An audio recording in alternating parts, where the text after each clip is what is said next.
saralmış okunmaz halda bir name tapdım. Kitapların arasında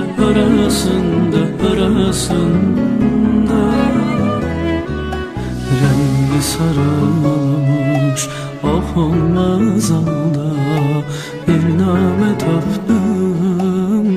Kitapların arasında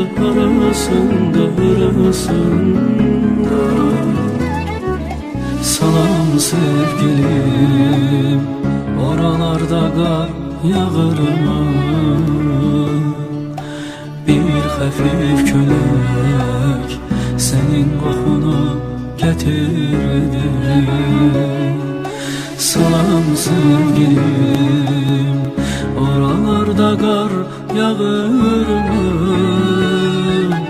Bir hafif kölek senin kokunu getirdi.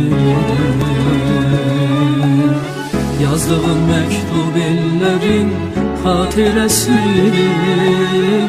Yıkılmış gençliğimin bir nəğməsidir. O mektup illerin hatiresidir. Yıkılmış gençliğimin bir nəğməsidir. Ne olar bir de yaz, ne olar bir de yaz. Yaz ki sana kavuşmak istəyirəm. Yar senin ismini, yar senin ismini yüreğimden soruşmak istəyirəm. Ne olar bir de yaz, ne olar bir de yaz. Yaz ki sana kavuşmak istəyirəm. Yar senin ismini, yar senin ismini yüreğimden soruşmak istəyirəm.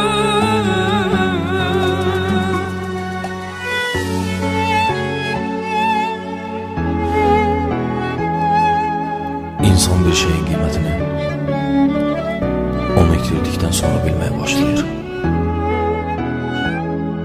O payız akşamında seni son gördüğüm gün ne bileydim ki mənə verdiğim o kitabın arasında illərdir arzusunda olduğum sevgimi özüm öz əllərimdən gömüb bir kənara atmışam.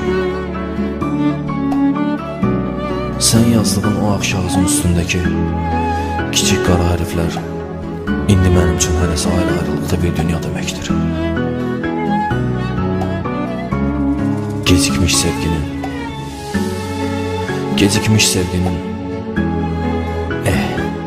neyse demeye söz tapa bilmirəm. Sen yaz, sen yaz, sen yaz, sen yaz.